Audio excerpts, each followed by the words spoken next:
Many seniors believe that memory loss is just part of aging, forgetting names, losing words, misplacing keys. But what feels like aging is often something else. It is tension, poor circulation, and unused neural pathways quietly shutting down. But if you watch this episode, you will find the good news.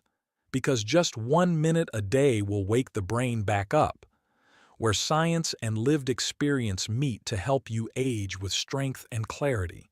Today, we're exploring how memory loss can be reversed, not through medication, but with small physical movements that re-engage the brain in powerful ways. Now hear me out. A 2022 study in the Journals of Gerontology, Series A found nearly 40% of adults over 65 experience memory decline, but fewer than 10% seek help before it worsens. And that delay often costs more than time. So sitting across from me today is someone who's seen that happen for over a century, and still walks into his clinic each week to help seniors turn things around. He's Japan's oldest practicing doctor, and what he shares today will literally blow your mind. It's good to be back, John. Most people think memory lives only in the mind, but the truth is it's woven through the body. Muscles that move, nerves that fire, rhythms we've repeated since childhood. And when one part goes quiet, the whole system starts to fall out of sync. That catches me off guard, because it makes so much sense. We spend years focused on diet, supplements, even brain games, but never think about what's happening in the muscles that support our words, our breath, our balance. Indeed, it surprises people, and that's the problem. We've spent decades focusing only on the brain, as if it were floating in a jar. But the brain doesn't work in isolation. It listens to movement. It responds to touch. And when we stop sending those signals, we will start forgetting names, stumbling over words, or losing your footing. You mean that it's not the brain giving up. It's the body's signals going quiet, right? Yes, so in this episode I'm going to guide you through 4 small movements. Gentle, simple actions that take less than a minute in total, but together they can help reverse memory loss, reawaken focus, and restore clarity in the brain. And stay with me till the end so you'll understand exactly how they work, and why something so small can lead to such lasting change. You know, I actually had a patient not long ago, 71 years old, who told me he was forgetting names at work. He'd always been sharp, led meetings, never needed a notepad. But lately, he said, it was like his thoughts were swimming. He thought he was just getting old. But after just a few weeks of daily movement and mindfulness, the difference was night and day. It was like the lights came back on. That's exactly it. The lights are still there. They just need a switch. So let's begin with the very first step in this routine, Doctor. I'm handing it over to you. We start in the top, John, and it often surprises people when I say I'm talking about the tongue. But it is one of the most neurologically dense muscles in the human body. It connects to the brainstem through multiple cranial nerves, including the hypoglossal and glossopharyngeal, which play major roles in memory, speech, and even posture. When we consciously move the tongue, we're not just activating muscles, we're lighting up entire networks across the brain.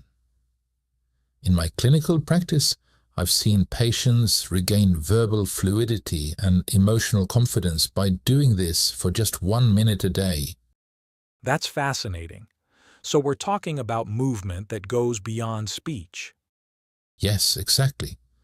The tongue stimulates regions tied to memory formation, like the hippocampus, by increasing blood flow and neural activity. It's a form of neurofeedback.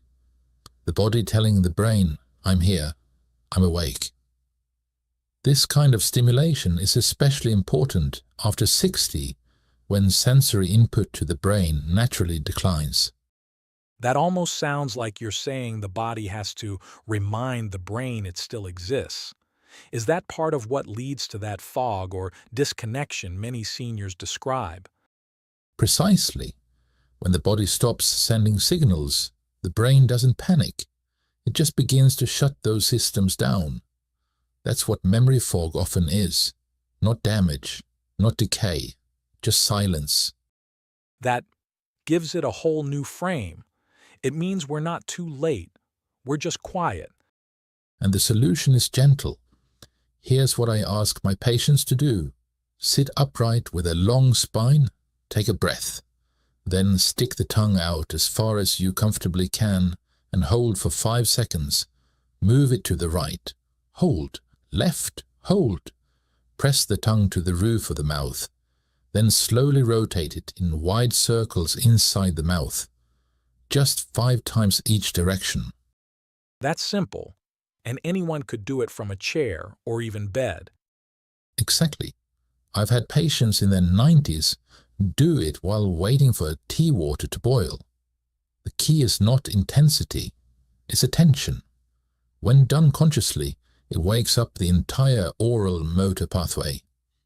And very often, people feel a sensation in their head or a desire to yawn, a signal the brain is responding. So what's actually happening there in those first few days of doing it? Think of it like clearing a dusty window. The nerves begin firing more quickly. Blood oxygenation improves to memory-critical regions. People report they can find words more easily or even dream more vividly at night. And that makes me think, how soon is too late? I imagine many listeners might wonder if they've missed the window. That's the beautiful part. It's never too late. The nervous system is plastic, which means it's always listening for new patterns, even at 85 or 95. Movement is a language it understands, no matter how much time has passed. What you're describing feels empowering. A 1-minute routine that tells the brain, I'm still here, and not just for language, but for confidence, agency, even identity. That's why I teach it with such care. Memory isn't just recall, it's dignity. If we can reawaken even a piece of that, we restore more than neurons. We restore presence. You know, hearing this reminds me of a patient I saw recently who kept blanking out mid-sentence. He wasn't sick, just frustrated. He'd say, "The word is right there." Now I wonder, was his tongue just too still? It's more common than we think. Stiffness in the tongue often mirrors stiffness in thought. And when the muscle softens, the mind often follows. That's truly eye-opening. And if just 1 minute of tongue movement can have this kind of effect, I can only imagine what else we've been missing. So, doctor, what's the next movement you recommend? The next place we go is even stranger to most people. Let me guess, the ears.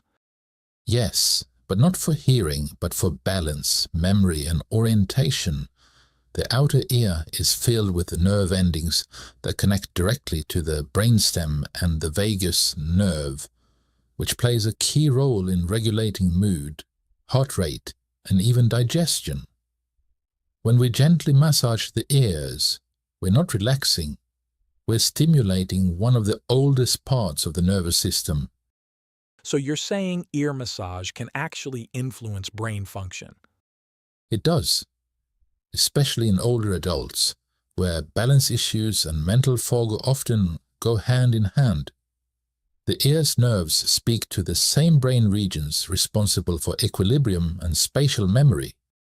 I've treated patients who suddenly felt steadier just from changing shoes or posture, but I never considered the ears could be involved.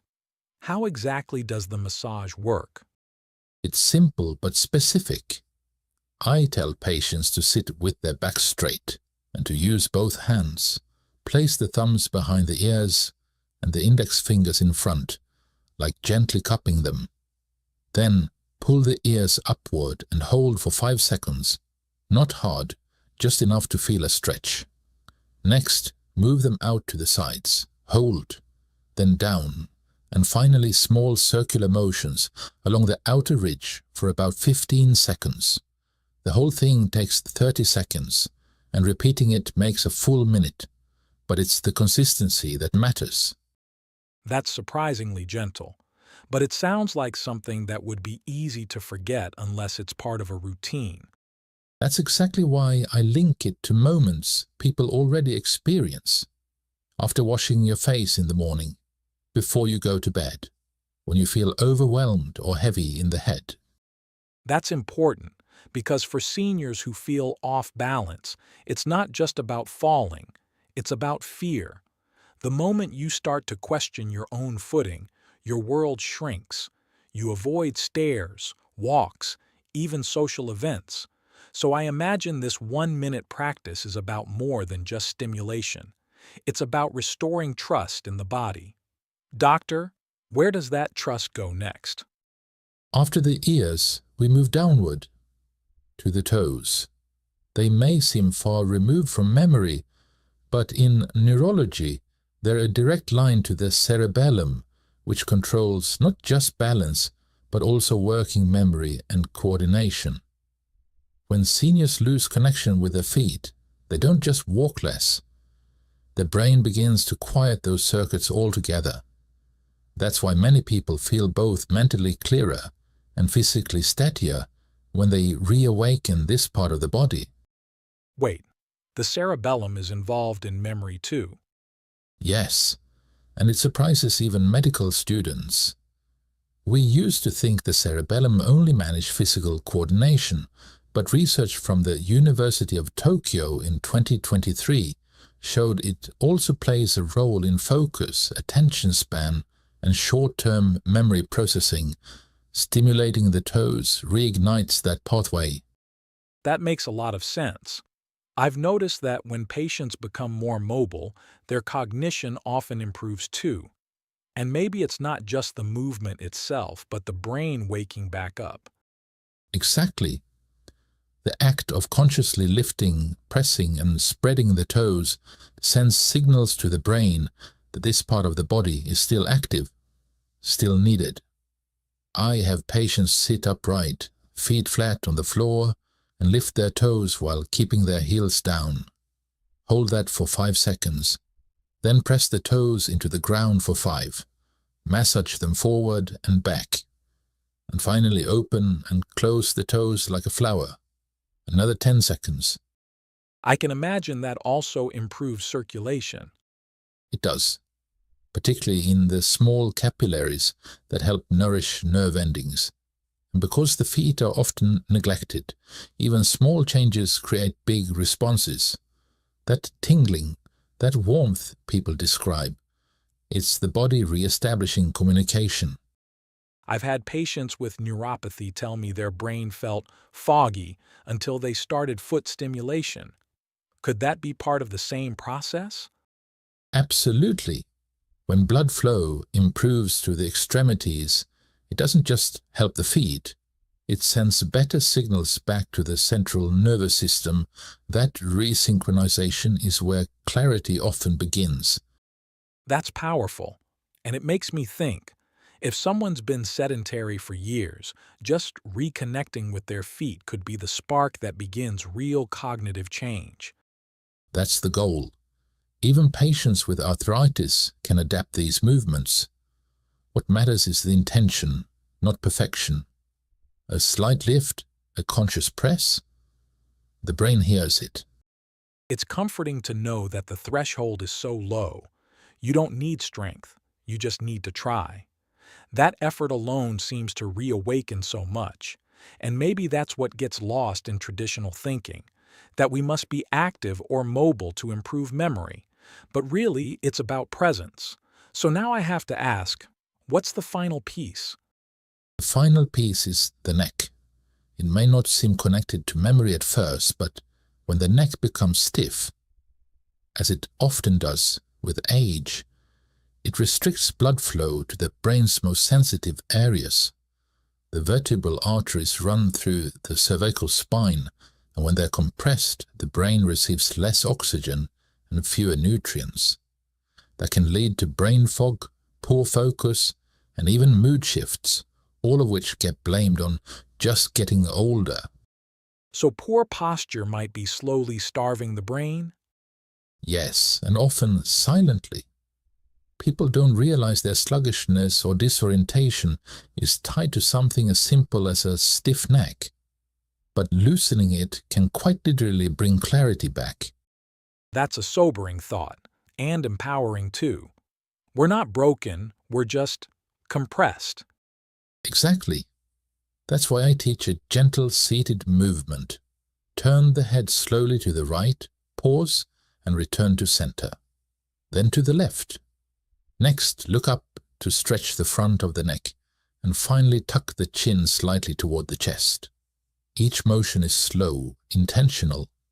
It's not about stretching deeply, it's about freeing the flow. Even a few degrees of motion could make a difference then.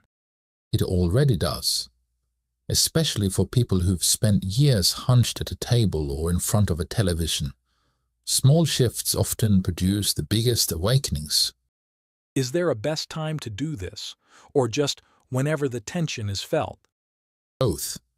I recommend first thing in the morning and again before bed.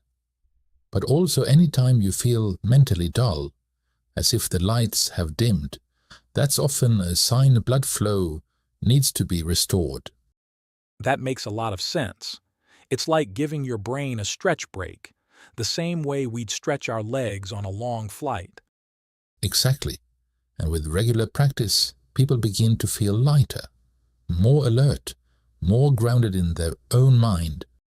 It's humbling and exciting to realize how many of these age-related declines are reversible with attention, not medication. The neck, the toes, the tongue, the ears. These aren't random parts, they're doorways, and when we move through them, even gently, we reintroduce ourselves to our own brain. Doctor, what happens when we combine them? When we combine them, we activate the brain like an orchestra warming up, each section playing its part until harmony returns. I have my patients begin by lifting their toes while gently turning their head side to side. Then they open and close the toes while tilting the head up and down. From there we move the tongue out side to side, then press to the roof of the mouth, all while gently pulling the ears in different directions. So we're layering movements, like choreography. Yes, but it's slow and mindful, not rushed. Each movement is done with full awareness, not multitasking, not distracted. That's part of what makes it neurologically potent. That changes everything. We're not just moving, we're listening, reconnecting, and that presence alone has power. It does. Presence is the bridge between the physical act and the brain's response. This full body minute becomes a daily ritual, like brushing your brain awake. 1 minute, no equipment, just you and your body, and the results build over time, not in a single burst, but like watering a garden every day. Which makes it sustainable, something people can actually commit to. Exactly, especially when paired with hydration, deep breathing, and gentle music, all of which amplify the results. These aren't gimmicks, they're tools we've ignored for too long. The science is finally catching up to what elders have known for generations. And what about those who feel too far gone? Seniors who believe it's too late, or they've lost too much?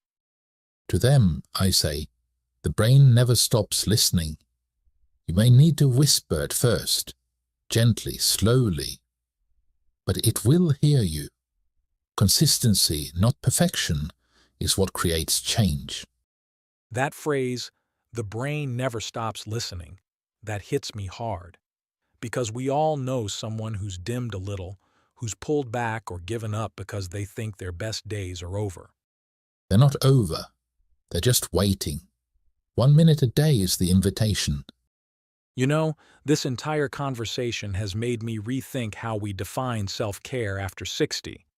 It's not spa days or supplements. It's choosing to move with purpose.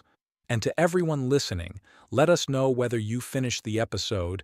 It shows us that you care and it sets you apart from the rest. Hope to see you in the next episode.